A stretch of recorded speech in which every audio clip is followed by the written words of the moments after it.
Армысыздар, сіздермен Киномен. Бүгін біз «Сен менің қазынамсың» атты фильмге шолу жасаймыз. Арнаға тіркеліп лайк басып, комментарий қалдыруды ұмытпаңыз. Ал біз бастаймыз. Бұл Кена явно любит больше, чем папу.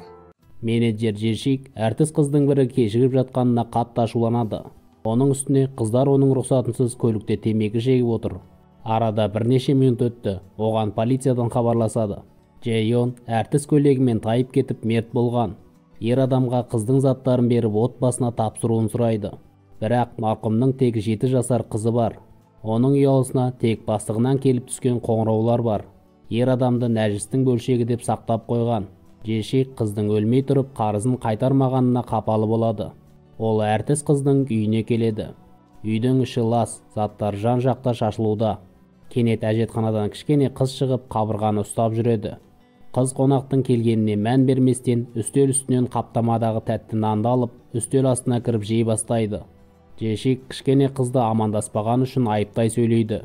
Ол ақша не болмаса құнды заттарды іздеп бөлмені тінтей бастайды. Ер адам кішкене қыздың оған мән бермегеннен өзін ыңғайсыз сезініп, тіпті көрініп тұрмын ба деп өзін айнадан қарайды. Сосын ер адам марқұмның бұрынғы күйеуіне хабарласып, қызға бірдеңе болып жүргенін айтпақ болады. Бірақ ол тұтқаны бірден қоя салады. Кішкене қыз тоңазытқыштан бөтелкедегі суды алады, ал Джешик терезе алдында отырып темекісін тұтатады. Темекі иісін сезген қыз еденді қолымен ұрып анасын өзіне шақырады. Джешик оның жанына келгенде қыз оны бірден құшақтап алады. Бірақ бұл анасы емес екенін түсіне сала шыңғырып қашып кетпек болады. Кенет есікті пәтер иесі қаға бастап ішке кіріп кетеді. Әйел Джешикті қыздың әкесі деп ойлап қалады. Әрі оны қыздың аман еместігін біле сала тастап кеткен үшін жазғырады. Әйел оған қоса пәтерді жалға алатын уақыт аяқталуға аз қалғанын, ал кепіл ақша 7 миллион вон екенін айтады. Демек ер адам Инхенің әкесі болып түр жасаса, бұл ақшаны өзіне тиеді. Джешик дәл солай істеп жалға алу туралы жазылған келісім шартты тауып алады. Джешик өзі де далада қалған. Ол досына сеніп болмайтын дүниеге ақшасын салып тақырға отырған. Оған кішкене Инхенің жанына баруға тура келеді. Қыз тағы анасы келді деп үміттенеді. Бірақ еденнен ер адамның ғана аяқ киімін табады. Содан кейін тағы тәтті нан алып үстел астына кіреді. Не болып жатқанын түсінбеген Джешик Инхеге айқайлап көреді. Ер адамға онымен байланыс жасау керек, өйткені алаяқ бір ай бойы оның әкесінің рөлін сомдау керек. Сол себепті өзінің қол астындағы қыздардан 7 жасар қыздың көңілін қалай табуға болатынын сұрайды. Бірақ мардымды жауап алмайды. Джешик Инхенің ылғи тәтті нан жегенін үзіп, кеспе ұсынады. Қыз үстел астынан шығып, кесені ұстап, кеспені ұзақ уақыт иіскеп көріп, қайта орнына қойып, кезекті мәрте тәтті нанды қолына алады. Джешик тәтті наннан құтылу керек деп шешеді. Біраз уақыттан кейін Инхе анасы келді деп ойлап күліп жібереді. Содан кейін тәтті нанын жемек болады, бірақ олар орнында жоқ. Бұл жағдайдан қыз қатты қорқып шыңғырып жібереді. Кеспе салынған ыдысты лақтырып жіберіп, жылаған күйі үстел астына тығылып қалады. Амалы қалмаған ер адам дүкенге барып тәтті нандар алып келеді. Бірақ тәтті нанның мейрамханадан алдыртқан кеспе секілді иісі аңқымайды. Қыз жақын келіп, ыдысқа 2 қолын бірақ тығады. Жақсы тамақтың дәмі оның көңілінен шығады. Ал Джешикке тәтті нан жеуге тура келеді. Барлығын тауысқан Инхе қабырғаны бұлғап тастайды. Содан кейін жуынатын бөлмеден жаңа танысының қырнауға арналған көбігін тауып алып, өзін де жуынатын бөлмені де көпіршікке толтырады. Жұмысында Джешикке қыздарын қорғауына тура келіп таяқ жеп алады. Пәтер қожайыны хабарласып, бүгін пәтерді көруге риэлтор келетінін хабарлайды. Джешик кішкене қызды жуындырып қалыпқа келтіргісі келеді. Бірақ кішкене қыз одан не қалайтынын түсінбей, оны тістеп қарсылық білдіреді. Ал Джешик алдыңғыда қаладан кетіп қалдым деп өтірік айтқандықтан қашып кетеді. Бірақ үйінде телефоны қалып қойғандықтан қайтуға тура келеді. Қожайын әйел мен 2 көмекшісі пәтерді тазалауға кіріседі. Әйел баланың сырт келбетіне көңілі толмай ер адамнан оны жуындыруын талап етеді. Ер адам қызды тағы дауыс шығарып шақырмақ болғанда, әйелден оның құлағы естімей, көзі көрмейтінін біледі. Олар Джешиктің қызымен қалай қарым-қатынас жасайтынына қарап тұрады. Ол қызға анасының заттарын беріп үстел астынан шығарады. Қыз анасының иісін танып тұр. Әйелдердің бірі бұл адам ақшаны алу үшін өтірік әкесі болып жүруі мүмкін екенін айтады. Кенет Инхе бар даусымен шыңғырып жібереді. Әйел жуынатын бөлмеге бірден кіріп, көкек әкені алшақ жіберіп, баланы қалай жуындыру керектігіне қарап тұруды бұйырады. Түнде найзағай ойнап жауын жауда. Кішкене қыз ер адамның жанына жатып дауыстап жылайды. Кенет Инхе құсып жібереді. Оның ыстығы көтерілген. Түн жарымда шаршаған ер адам оны ауруханаға апарады. Біраз уақыт өткеннен кейін анасының киімі сасып кеткендіктен ер адам оны алмақ болады. Бірақ Инхе оны бергісі келмей тағы тістеп алады. Жешик Инхемен бірге зағип балаларға арналған мектепке келеді. Бірақ бала сабақ кезінде айқайға салып барлығын қиратады. Кейін мұғалім оларға өздерінің мектептерінде көрмейтін әрі естімейтіндерге арнайы оқыту жоқтығын, бірақ естімейтін, көрмейтін балаларға арналған сабақты кезекпен оқуына болатынын айтады. Бірақ егер бала мұғалімді естімесе, саусақпен сөйлеуді көрмесе қалай болады? Бұл сұраққа мұғалім жауап бере алмайды. Көшеде бағдаршамда тұрған Инхе ер адамның қолынан ұстап тұрып күлімсірейді. Жешик балаға хатты үйрету үшін ойыншық әріптер алады. Алдымен ол үйренуге оңай болу үшін қолына қарапайым әріптерді ұстатады. Содан кейін алақанына әріпті жазып табуын тапсырады. Солай Инхе әріпті табады. Марапат ретінде бала нан тілімін алады. Енді осы әріптерді қосу керек. Қыз дұрыс деген түсіну үшін әр кез сайын ер адам оның бетінен ұстайды. Бүгінгі тапсырма әке сөзін үйрену. Қыз өзі түсінбестен нан деп жазып, тәтті нанды алып қылтимаға шығады. Булки она явно любит больше, чем папу. Кенет оларға марқұмның заттарын тексеру үшін соттан адамдар келеді. Олар әр затқа белгі жапсырады. Оған қоса 7 миллиондық кепіл ақшаны алады. Өйткені марқұмның артында үлкен қарызы қалғандықтан мүлкімен жабады. Ер адамның қол астындағы қызы басқа агенттікті тапқан, әрі директор хабарласып берілген тапсырмадан бас тартады. Инхе әріптерді іздеп сабақты жалғастыру үшін жаңа әкесін күтуде. Бірақ еңсесі түскен Жешик оның жанынан өтіп кетіп ұйқыға жатып қалады. Кішкене қыз оны қолымен ұстап көрмек болады, бірақ ол еш жерде жоқ.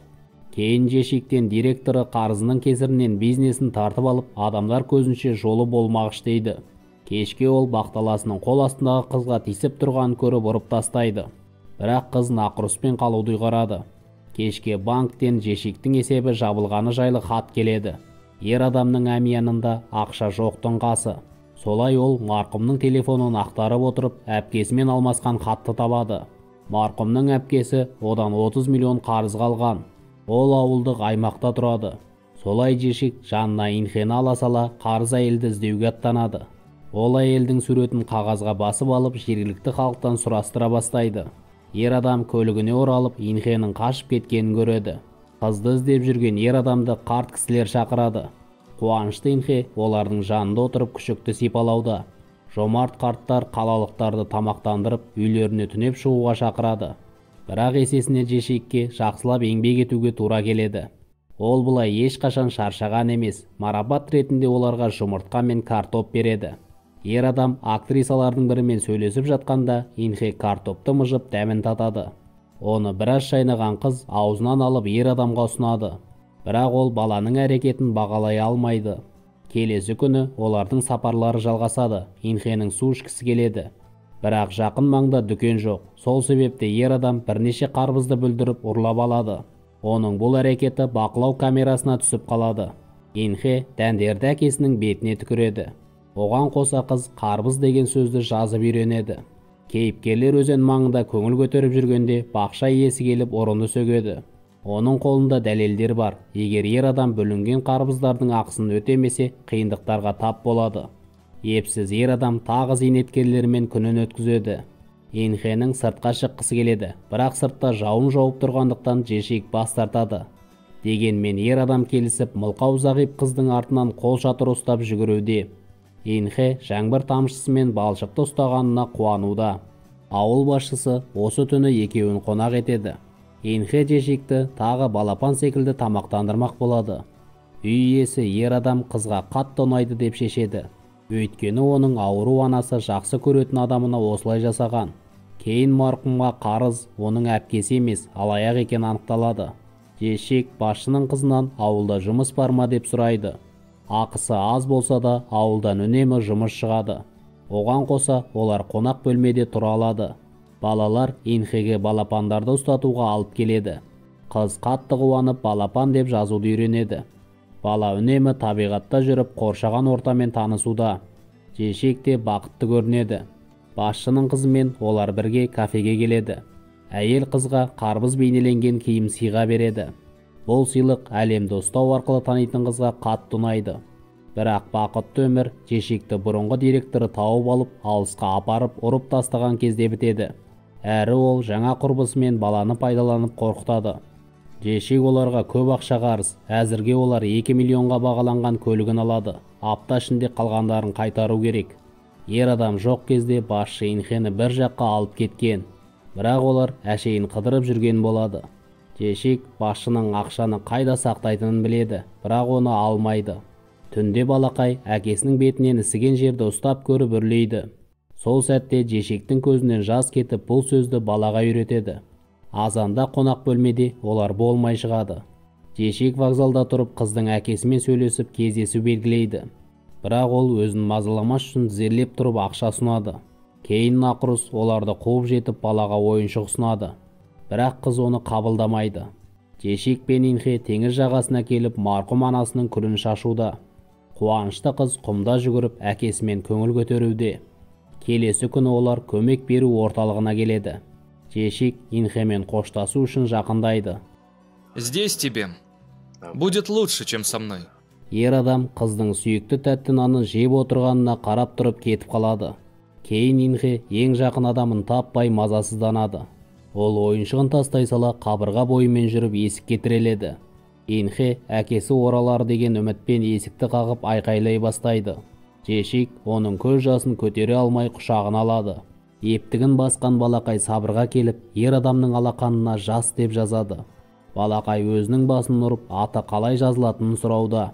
Кейін ол Жешектің иығынан қағып, әке деп алақанына жазады.